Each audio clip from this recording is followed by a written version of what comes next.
Scholarship پر ان کو China بھجواتے، کسی اور ملک بھجواتے تعلیم حاصل کرنے کے لیے،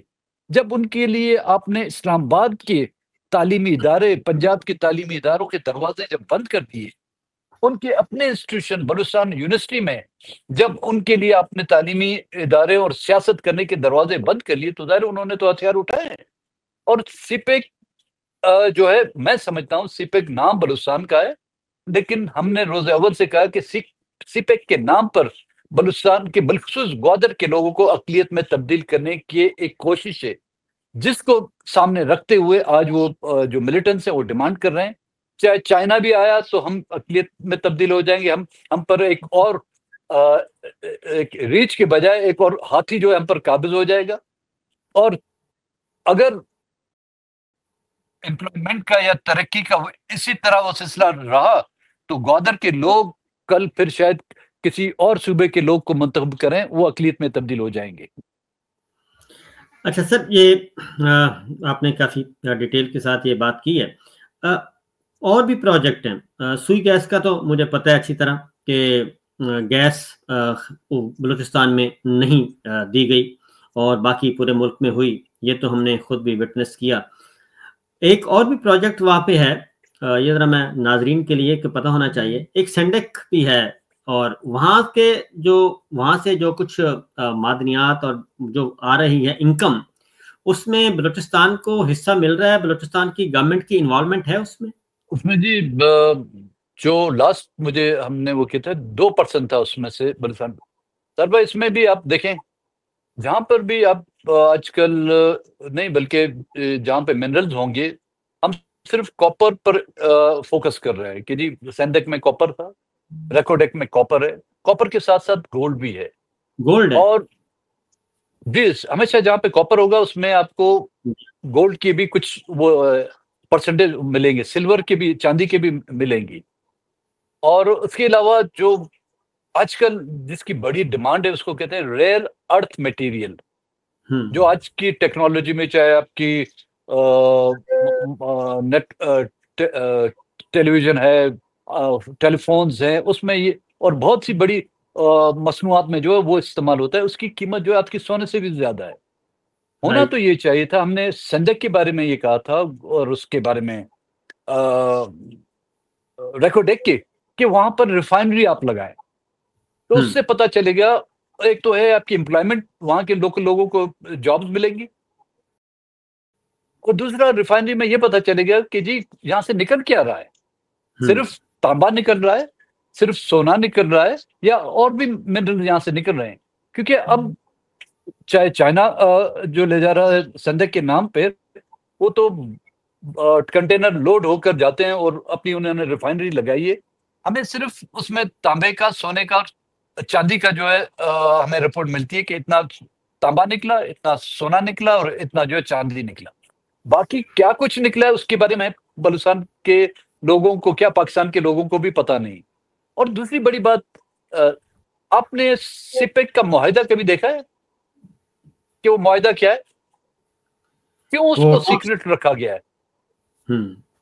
جب میں نے خود پروونشل اسمبلی میں ڈاکٹر مالک کی حکومت تھی، میں نے یہ سوال اٹھایا کہ جی سپیک کا جو معاہدہ ہے، کم سے کم بلوچستان اسمبلی، بلوچستان نمائندوں یا پاکستان کی قومی اسمبلی میں پاکستان کے نام پہ بھروسہ نہیں ہے تو پاکستان کے نمائندوں کے سامنے رکھا جائے کہ وہ معاہدہ کیا ہے۔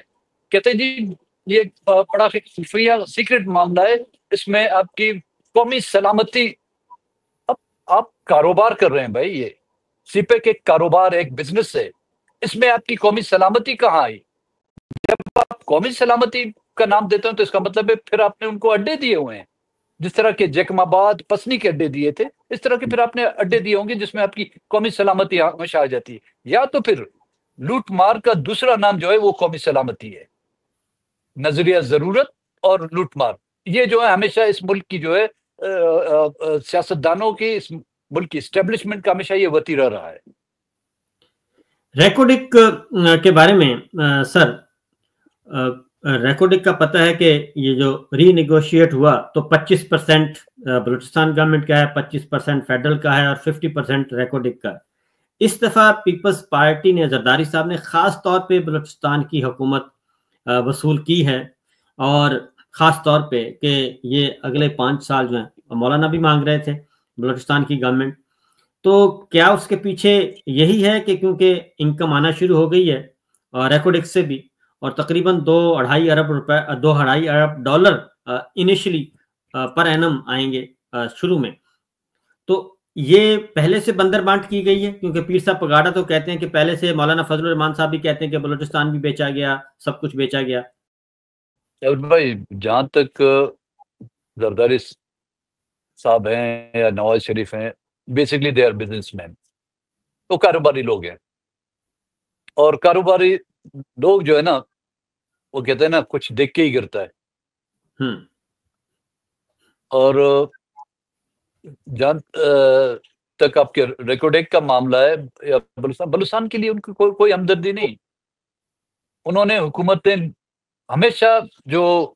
یتیم کا جو مال ہوتا ہے اس کے وارث کئی نکلتے ہیں، جو بیوہ ہوتی ہے اس کی جو جائیدادیں ہوتی ہے اس کے پھر کئی وارث نکلتے ہیں۔ تو بلوچستان یتیم خانہ بن گیا ہے، اور اس کے وارث کبھی زرداری بنتے ہیں، تو کبھی میاں نواز شریف بنتے ہیں، کبھی مولانا صاحب بنتے ہیں، کبھی عمران خان صاحب بنتے ہیں۔ یہ سب ان کے وارث بننے کی کوشش کرتے ہیں۔ یہ نہیں کہ ان کو بلوچستان کے لوگوں سے کوئی ہمدردی ہے، ان کو بلوچستان کی حکومت میں رہتے ہوئے صدارتی ووٹ کی بڑی اہمیت ہے بلوچستان میں۔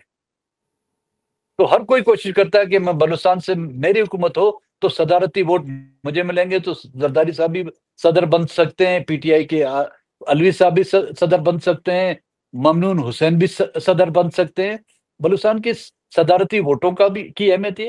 اور پھر انہی ممبران کے ہاتھوں وہ سینٹ میں بھی نیلامی کرتے ہیں، اپنے من پسند لوگوں کو، بلوچستان سے باہر لوگوں کو، انہی ممبروں کو جن کو انہوں نے ٹکٹ دے کر ایم پی اے بنایا، انہی کے ذریعے سے وہ ان کو سینیٹر بناتے ہیں، اور سینٹ میں جو ہے نا اپنی من پسند لوگوں کو کبھی چیئرمین بناتے ہیں یا قانون سازیاں کرتے ہیں۔ اسی طرح ریکوڈیک میں بھی بڑے بڑے شیئر ہولڈر ہیں، صرف آپ کے زرداری نہیں ہوں گے۔ 25% کیوں بلوچستان کو دیا جا رہا ہے؟ بلوچستان مالک ہے ریکوڈیک کا۔ ہم نے یہ ڈیمانڈ کی تھی اگر دینا ہے تو بلوچستان کو جو 50% شیئر دیا جائے، لیکن 25% جو وفاقی حکومت کا تھا اس نے تو اپنا بیچ دیا، اور اسی حکومت کے ذریعے سے جو انہوں نے صوبے میں اپنی حکومت قائم کی ہے، اسی کے ذریعے سے وہ بلوچستان کا حصہ بھی آئندہ چند دنوں میں سرفراز بگٹی کی دستخطوں سے کسی اور فرم کو، کسی ملک کی کسی فرم کو بیچ دیے جائیں گے۔ کہیں گے جی ہمارے پاس وسائل نہیں ہیں، ہم اس ریکوڈیک پہ جو ہے بلوچستان کا حصہ بیچ کر اپنے ضروریات یا اپنی لوگوں کی تنخواہیں کو پورا کریں گے۔ نام ہوگا کسی کمپنی کا، لیکن اس کے پیچھے ہاتھ ہوگا، اس کے پیچھے ہاتھ ہوگا انہی لوگوں کا، چاہے وہ وردی میں ہو یا شیروانی میں ہو۔ رائٹ، کیونکہ میرے پاس اس بارے میں کافی خبریں موجود ہیں، اس پہ میں نے کافی کام کیا ہوا ہے۔ اس میں ہمارے کچھ دوست بردر ممالک بھی ہیں، ان کو بھی کہا گیا تھا کہ آپ انویسٹمنٹ کریں، آپ آئیں، تو اب ان میں سے ایک بردر ملک کے ساتھ یہ کیا جا رہا ہے کہ جو انہوں نے ڈپازٹس وغیرہ دیے ہیں وہ پارشلی اب ان کو وہ شیئرز جو ہیں وہ بیچے جا رہے ہیں۔ انیشلی سعودی عرب کے ساتھ 18% کا کوئی ہو گیا ہے معاملہ، 18% یا 17%۔ تو اسی طریقے سے یہ بقیہ جو بلوچستان کے بھی ہیں وہ بھی 25% جو ہیں وہ خدشہ یہی ہے، مجھے لگتا ہے یہی ہے کہ وہ بھی آگے فارورڈ کر دیے جائیں گے، اور اس سے پھر کیا حاصل ہوگا یہ آنے والے وقت میں پتہ چلے گا۔ تو صابر بھائی قطع کلامی معاف، ابھی آپ نے دیکھا ہوگا پچھلے دنوں بلوچستان اسمبلی نے ایک قرارداد، سرفراز بگٹی نے جو ایک قرارداد پاس کرائی تھی کہ جی بلوچستان اسمبلی کی ایک نئی بلڈنگ جو 5 ارب کی لاگت سے بنائی جائے گی، وہ ایک نئی بلڈنگ بنائے گی۔ کسی نے اس پر اعتراض نہیں کیا، تمام کی تمام اسمبلی میں بیٹھے ہوئے لوگوں نے جو ہے اس کی ہاں میں ہاں بھر دی، اور وہ قرارداد پیش بھی ہو گئی، منظور بھی ہو گئی۔ کل اسی اسمبلی سے ایک قرارداد پیش کی جاتی ہے کہ جی ریکوڈیک میں بلوچستان کا چاہے 25% کا 25 یا اس میں سے 20% یا 15% ہم اپنے اخراجات کو پورا کرنے کے لیے، ایم پی ایس کو فنڈ دینے کے لیے، بلوچستان کی ترقی کے لیے، لوگوں کی تنخواہوں کے لیے، کیونکہ فیڈرل ہمیں نہیں دے رہی ہے، ہم اس کو بیچنا چاہتے ہیں تو آپ کیا سمجھتے ہیں وہ قرارداد منظور نہیں ہوگی؟ اس طرح کے بالکل جب ہو لوگ جائے گی۔ لائے جائیں گے تو اس طرح کے لوگ جب حکومتیں لائی جائے گی، اس طرح کی جب اسمبلیاں بنانے کا مقصد ہی یہ ہوتا ہے بلوچستان میں کہ بلوچستان کے جو جائز حقوق ہیں ان پر خاموشی اختیار کی جائے اور بلوچستان کے وسائل کو انہی کے ہاتھوں سے نیلام کیا جائے اور یہ کہا جائے کہ دیکھیں جی یہ تو بلوچستان اسمبلی نے کیا ہے، یہ تو بلوچستان اسمبلی کی قرارداد تھی، ہم کیا کر سکتے ہیں؟ ہاں یہی کیونکہ مجھے اس کا بہت اچھی طرح علم ہے کہ اس الیکشن سے پہلے بلوچستان بہت ٹارگٹ پہ رکھا ہوا تھا اور بہت زیادہ سودے بازی ہو رہی تھی بلوچستان کی گورنمنٹ پہ۔ تو مولانا صاحب یہ بڈ ہار گئے اور زرداری صاحب یہ بڈ جیت گئے، اور لیکن ہوا یہ کہ زرداری صاحب پہ بھی پورا بھروسہ نہیں کیا گیا۔ پھر سرفراز بگٹی کو کیئر ٹیکر سیٹ اپ سے ریزائن کروا کے پھر اس کو بھیجا گیا انہیں، اور انہیں پیپلز پارٹی میں ڈیپوٹیشن، وہ سیکشن 10 آپ کو معلوم ہے ہوتا ہے اسٹیبلشمنٹ ڈویژن کا، تو وہ سیکشن 10 کے تحت اب پیپلز پارٹی میں وہ ڈیوٹی دے رہے ہیں، تو ان کو پھر سی ایم بنایا گیا یہ ساری سچویشن میں۔ تو اس میں بالکل جو اب آتے ہیں بلوچستان کی اپنی جو باقی لیڈرشپ ہے، یہ سرفراز بگٹی صاحب ہیں اور باقی لوگ ہیں، بزنجو صاحب ہیں، یہ کیوں نہیں اس بات کا خیال رکھتے کہ یہ سارے آپ لوگ اور سب مل کر ایک یونٹی شو کریں اور اپنے حقوق کو پازیٹیولی آگے بڑھائیں اور گین کریں کچھ؟ دیکھیں سرفراز بگٹی اور ان کی طرح کے ساتھ ہم اگر الائنس کرنا چاہیں تو پھر مجھے جو ہے نا این ٹی سی کا کورس کرنا ہوگا، این ٹی یو کا، ہم وہ سب کر چکے 1 سال ہیں۔ کے لیے جو ہے نا مجھے پھر وہاں پہ پھر مجھے وہاں پر بھرتی ہونا پڑے گا، پھر جا کے میں سرفراز بگٹی یا ان کی طرح کے لوگ جو ہیں ان کے ساتھ ہماری نزدیکیاں ہو سکتی ہیں، یا تو پھر وہ وہاں سے اپنی رخصت کی درخواست دے کر وہ پھر آ کے ہمارے ساتھ جوائن کریں، جو بہت مشکل ہے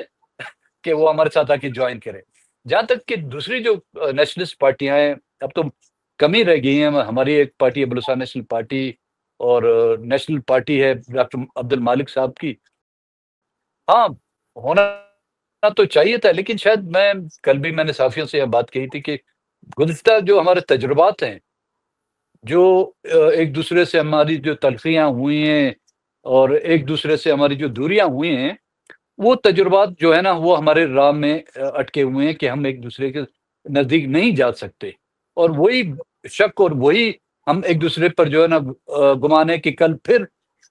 ایسے حالات میں ایسے موقع پر ہم پھر ایک دوسرے کو دھوکہ نہ دے، اس لیے سے وہ رکاوٹ ہے۔ تو اس لیے ہم نے یہ کوشش کی ہے کہ ہر کسی کی جو 1.5 انچ کی مسجد ہے اسی میں بیٹھ کے اپنی تراویحیں بھی اسی میں پڑھے اور اپنی جمعے کی نماز بھی اس میں پڑھے اور عید کا خطبہ بھی اسی میں سنے۔ رائٹ۔ اچھا سر، یہ بتائیے گا کہ ایک خبر چل رہی تھی کہ محمود خان اچکزئی صاحب اور آپ عمران خان صاحب سے ملاقات کریں گے، تو ایسی کوئی اطلاع، یہ درست ہے اطلاع؟ جی، کل مجھ سے پی ٹی آئی کے دوستوں نے کال کیا تھا کہ ہم عمران خان سے ملیں گے تو یہ ہم تجویز دیں۔ میں نے بولا تجویز تو دیں، لیکن خان صاحب کو میرا سلام بھی دیں اور یہ عرض بھی کریں کہ خان صاحب جو بات ہم نے آپ کو سمجھانے کی کوشش کی جب ہم آپ کے اتحادی تھے، آپ بھی وہی بولی بول رہے تھے جو میاں شہباز شریف آج بول رہا ہے۔ نے بھی میں آنے والے کو جو رٹا لگاتے ہیں کہ جی بلوچستان میں کوئی احساس محرومی نہیں، بلوچستان صرف چند سرداروں کے ہاتھوں یرغمال بنا ہوا ہے، یہ مرداری بھی کہہ رہے ہیں، اور باقی جو یہاں پہ پولیٹیکل پارٹیاں ہیں وہ بھی کہہ رہی تھی، اور ہم نے آپ کے ساتھ، ہم آپ کے نزدیک آئے، لیکن آپ نے ہمیں خود دھکیل کر اس کیمپ تک پہنچایا۔ ہاں، ہمیں اس کی شیورٹی کیا ہوگی کہ آئندہ آنے والے دنوں میں ہم آپ کے نزدیک آئیں، پھر حزب روایت وہی رویہ، کیونکہ ہم نے بہت دھوکے کھائے ہیں صابر بھائی، کوئی ایک ایسا حکمران نہیں رہا ہے، وہ شیروانی والا بھی رہا ہے، وہ وردی والا بھی رہا ہے، وہ جمہوریت پسند بھی رہا ہے، یا اس نے آمریت کی کوکھ میں جنم بھی لیا ہوا، ان سب نے بلوچستان کے لوگوں کو دھوکہ دیا ہے، اب اعتبار نہیں رہا۔ تو میں نے کہا کہ ان سے یہ پوچھیں کہ آیا آنے کے اقتدار میں آنے کے بعد یا جیل سے رہائی کے بعد آپ پھر وہی رٹا لگائیں گے جو اسٹیبلشمنٹ کا اسکرپٹ وہ لکھ کے دیں گے؟ تو جہاں تک میرا جانے کا تعلق ہے تو میں نے تو ان سے معذرت کی کہ اب اسلام آباد آنے کے لیے شاید ہمیں ویزے کی ضرورت ہے، جو مجھے نہیں ملے گا۔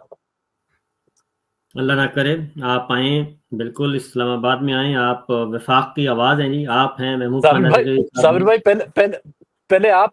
پہلے آپ آئیں تو پھر ہم آئیں نا۔ میرے معاملات بھی ہمارے معاملات بھی بس ایک جیسے آ گئے ہیں، تو لیکن میں پور امید ہوں کہ انشاءاللہ یہ جو ہیں یہ وقت نہیں رہے گا، اور ان کو بالآخر ان کو جانا پڑے گا، اور انشاءاللہ ہم جیتیں گے جی، میں اور آپ دونوں مل کے جیتیں گے سر، فکر نہ کریں۔